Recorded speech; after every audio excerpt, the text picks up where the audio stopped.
आचार्य चाणक्य ने अपनी नीतियों में जीवन के हर पहलू के बारे में विस्तार से बताया है।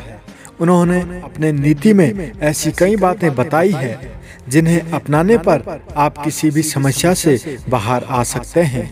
भले ही आपको आचार्य चाणक्य की नीतियां और विचार थोड़े कठोर लगे, लेकिन ये कठोरता ही जीवन की सच्चाई है। भागदौड़ भरी जिंदगी में आप इन विचारों को नजरअंदाज ही क्यों न कर दें, लेकिन ये वचन जीवन की हर कसौटी पर आपकी मदद करेंगे। आचार्य चाणक्य के इन्हीं विचारों में से आज हम एक और विचार का विश्लेषण करेंगे। आज के विचार में आचार्य चाणक्य ने सफल व्यक्ति बनने के लिए कुछ बातें बताई है। आलस्य से विद्या नष्ट हो जाती है, दूसरे के हाथ में धन जाने से धन नष्ट हो जाता है, कम बीज से खेत तथा बिना सेनापति वाली सेना नष्ट हो जाती है। चाणक्य के इस कथन के अनुसार व्यक्ति को कभी भी आलस नहीं करना चाहिए। यदि आप ऐसा करते हैं तो इससे आप अपने लक्ष्य को कभी भी प्राप्त नहीं कर पाएंगे। इतना ही नहीं, आलस करने से व्यक्ति कभी सफल नहीं हो पाता। साथ ही आलस दिखाने वाले का स्वास्थ्य पर भी बुरा असर पड़ता है। इसलिए आचार्य चाणक्य कहते हैं कि आपको आलस्य करने से बचना चाहिए। चाणक्य का कहना है कि हमारे जीवन में धन ही सब कुछ नहीं होता, लेकिन इसकी मदद से आप अधिकतर चीजों को आसानी से पा सकते हैं।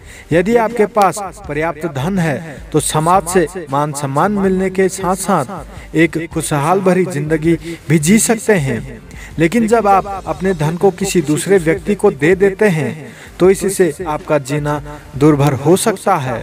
ऐसा इसलिए क्योंकि वो व्यक्ति अपने मन मुताबिक उस धन को खर्च करेगा, जिसके कारण आपका धन धीरे धीरे नष्ट हो जाएगा। चाणक्य नीति कहती है कि अगर किसी खेत में कम बीजों को डाला जाए और फिर ऐसे में उम्मीद किया जाए कि आने वाली फसल से ज्यादा मिले, तो ऐसा बिल्कुल संभव नहीं है। आपके द्वारा बोए गए बीज के मुताबिक ही आपको फल मिलेगा। इसलिए चाणक्य जी कहते हैं कि व्यक्ति को हमेशा जीवन में ज्यादा से ज्यादा मेहनत करना चाहिए, जिससे आने वाले समय में आपको सफलता भी बड़ी हासिल हो। आचार्य चाणक्य के अनुसार अगर किसी सेना में सेनापति मुखिया ही ना हो, वो सेना भी जल्द बर्बाद हो जाएगा। ऐसा इसलिए क्योंकि उस सेना को राह दिखाने वाला कोई व्यक्ति ही नहीं है।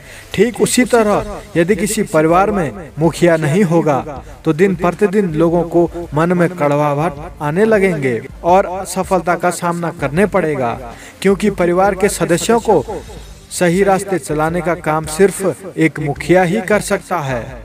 अगर आप लोगों को वीडियो पसंद आया तो चैनल को सब्सक्राइब जरूर करना और अपने दोस्तों के साथ शेयर जरूर करना।